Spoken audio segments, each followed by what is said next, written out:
कि उन्हीं के नाजायज औलाद कई दलों में है, जो दल का नाम अलग है लेकिन काम वो भाजपा के लिए करते हैं। तो विद्रोह के मुकदमे तो संघ के लोग, भाजपा के लोग वामपंथियों पर करते रहे हैं कि संघ और भाजपा की प्रयोगशाला से निकले हुए लोग जो चड्ढीधारी हैं, कई दलों में बुलो बैठे हुए हैं, उनकी मानसिकता भाजपाई सांप्रदायिक मानसिकता है। उसी नजरिए से फिलिस्तीन इजराइल युद्ध को देख रहे हैं। और विधायक है मांझी से सत्येंद्र यादव। सर, ऐसा क्या हुआ सदन में कि आप लोग शोक सभा का ही विरोध कर डाले? पहले तो आप विधानसभा की कार्यवाही को, आप रिकॉर्डिंग और वीडियोज को देखिए। वामपंथी दलों ने शोक सभा का विरोध नहीं किया। वामपंथी दलों का सिर्फ इतना कहना था कि फिलिस्तीन में जो इजराइल के हमले हैं, हजारों बेकसूर जो है अपनी अपनी जीवन गंवा बैठे हैं, उन लोगों के प्रति शोक संवेदना व्यक्त करनी चाहिए। दूसरी बात, वामपंथी दलों ने कहा कि मणिपुर के अंदर जो कुकियों का नरसंहार हुआ, उनके प्रति भी शोक संवेदना बिहार विधानसभा को व्यक्त करना चाहिए। इसलिए हम लोगों ने कहा कि इसको शोक श्रद्धांजलि में जोड़ लिया जाए। हमने शोक सभा का विरोध नहीं किया, हमने तो सिर्फ जोड़ने की बात कही। फिलिस्तीन के निर्दोष लोगों को और मणिपुर के जो कुकी संप्रदाय लोगों की जो निर्दोष लोग थे, उनकी हत्या हुई है, उनके प्रति शोक संवेदना व्यक्त करते हुए कहा हम लोगों ने कि उसको जोड़ लिया जाए सदन की कार्यवाही। बस इतनी ही तो बात हुई।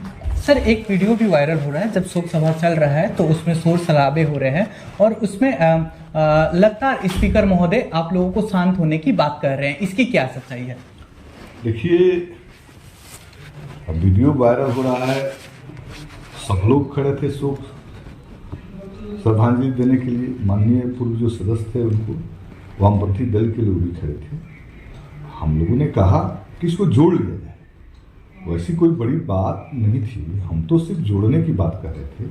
अब इसको बात को बतंगड़ मीडिया वाले बना रहे हैं तो बनाने दीजिए, क्या होता है। कहा जा रहा है जो फिलिस्तीन और इजराइल में जो आतंकवादी संगठन को वामपंथ सपोर्ट कर रहा है, ऐसी बातें मीडिया में चल रही है। ये भू राजनीति को जिनका ज्ञान नहीं है, इजराइल का क्या महत्व है हिंदुस्तान के लिए, क्या महत्व है फिलिस्तीन का हिंदुस्तान के लिए, हर देश की भू राजनीतिक महत्व होता है। फिलिस्तीन का भी, या ओपेक देश हैं, उनका महत्व हिंदुस्तान के लिए बहुत ज़्यादा है। और फिलिस्तीन एक राष्ट्र के तौर पर भारत ने उसको मान्यता दिया है। आप उनके पूरे इतिहास को जाइएगा तो फिलिस्तीन लिबरेशन आर्मी जो थी, जिसके लीडर थे यासर अराफात साहब, उन्होंने पूरी दुनिया के देशों में उनकी सरकारों को और फिलिस्तीनी मुल्क को मान्यता दिया।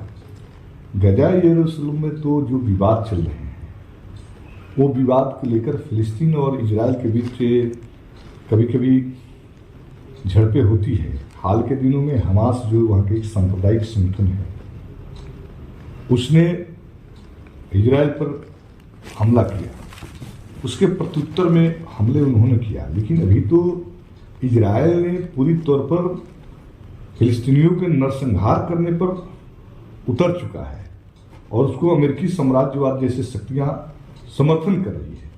तो किसी भी राष्ट्र के अस्तित्व को समाप्त करना और नरसंहार करना, यह तो अंतर्राष्ट्रीय युद्ध अपराध में आता है। लेकिन अंतर्राष्ट्रीय संस्थाएं कमजोर है, अमेरिका का वर्चस्व है। अगर अमेरिका का वर्चस्व नहीं रहता तो जिस तरह से कत्लेआम इजराइल फिलिस्तीन के अंदर मचाए हुए हैं, युद्ध अपराध में नेतन्याहू को फांसी दे देना चाहिए था। लेकिन अंतर्राष्ट्रीय संस्थाएं, जिन संस्थाओं में अमेरिका एक शक्तिशाली राष्ट्र जो है इस युद्ध के साथ खड़ा है, तो एक तरह से बचाव इजराइल का कर रहा है।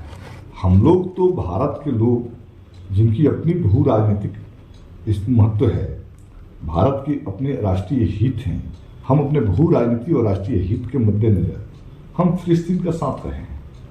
तो हम तो फिलिस्तीन का साथ आज भी डटकर खड़े हैं। भारत की जनमानस में फिलिस्तीनियों के प्रति संवेदनाएं हैं, उन्हीं संवेदनाओं को हम प्रकटीकरण के रूप में ले जोड़ना चाहते थे। सर, अब कहा जा रहा है आप ही की सरकार के सहयोगी दल जेडीयू के विधायक ने कहा है जितने भी वाम दल के विधायक हैं उनके ऊपर देशद्रोह का मुकदमा होना चाहिए। ये बड़ी बात राजनीतिक में गलियारे में बड़ी चर्चा हो रही है सर। ये देशद्रोह के मुकदमे तो संघ के लोग, भाजपा के लोग वामपंथियों पर करते रहे हैं। जो लोग अंग्रेजों की तलवार चाटते थे, जो लोग अंग्रेजों की मुखबिरी करते थे, जो लोग अंग्रेजों से माफी मांगकर अपनी जान बचाई, हम उनकी बात नहीं कर रहे हैं, क्योंकि उन्हीं के नाजायज औलाद कई दलों में हैं। जो दल का नाम अलग है लेकिन काम वो भाजपा के लिए करते हैं। तो ऐसे लोगों के बयान को हम कोई तवज्जो नहीं देते हैं। अगर नीतीश जी और ललन जी ऐसी बात करते तो उस पर हम विचार कर सकते थे। मैंने तो पहले ही कहा कि संघ और भाजपा की प्रयोगशाला से निकले हुए लोग जो चड्ढीधारी हैं, कई दलों में बुलो बैठे हुए हैं, उनकी मानसिकता भाजपाई सांप्रदायिक मानसिकता है। उसी नजरिए से फिलिस्तीन इजराइल युद्ध को देख रहे हैं और वो कह रहे हैं कि वामपंथियों को देशद्रोह का मुकदमा होना चाहिए। तो मैं तो बता दिया कि संघ, भाजपा और सांप्रदायिक विचारधारा के लोग वही लोग न है जी जिन्होंने माफीनामा लिखकर जो है जान बचाई, जिन्होंने अंग्रेजों को मुखबिरी किया, जिन्होंने काकुआ लीलाधर वाजपेयी को फांसी के फंदे पर चढ़ा दिया। ऐसी विचारधारा के लोग तो कई दलों में हैं, लेकिन उनके तो विचारधारा से उस दल की राजनीति चलती नहीं है। जदयू तो एक सेकुलर समाजवादी पार्टी है, उसका कोई ऑफिशियल स्टैंड थोड़ा है। वो व्यक्ति आज जदयू में है, कल इलेक्शन आएगा भाजपा के तंत्र चल जाएगा, उसके बयान का कोई मायने नहीं है। हम समझते हैं कि वामपंथी लोग जो हैं इस देश की क्रांतिकारी आंदोलन के विरासत उनके साथ है।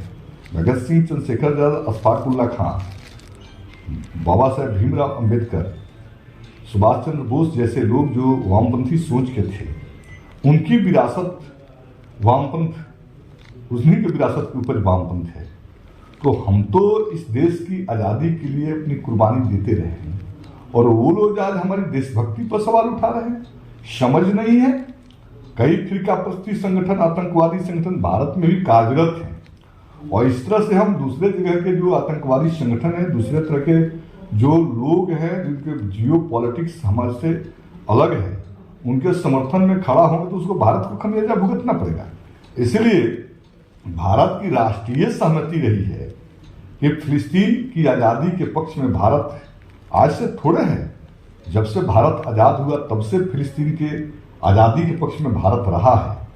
और आजकल तो कुछ लोग जिनको राजनीतिक समझ जो है सांप्रदायिक समझ है, वो लोग कुछ बोल रहे हैं तो वो सिर्फ सांप्रदायिक ध्रुवीकरण की बात के लिए बात बोल रहे हैं। मोदी जी जैसा जो भाजपा के बड़े नेता हैं, उन्होंने हमास के हमले के बाद उस हमला का निंदा किया। हम हमास के हमले को हम कहीं से जस्टिफाई करार नहीं दे सकते, लेकिन फिलिस्तीन एक मुल्क है, वहाँ सांप्रदायिक सोच के लोग भी हैं, सेकुलर डेमोक्रेटिक सोशलिस्ट सोच के भी लोग हैं, कई तरह की राजनीतिक धाराएं हैं। तो एक हमास की गलती का खमियाजा पूरा फिलिस्तीन भोगे, पूरे फिलिस्तीनियों के नरसंहार करे, ये तो मोदी जी भी नहीं चाहते। मोदी जी भी आपने देखा कि मोदी जी ने तुरंत अपना स्टैंड को बदल दिया और बदल के जो है एक तरह से जो बीच के रास्ता अपनाया। तो भारत का स्टैंड क्लियर तौर पर फिलिस्तीन के साथ रहा है और हम समझते हैं कि भारत की राष्ट्रीय हित के लिए वैदेशिक नीति में कोई संशोधन होने वाला नहीं है।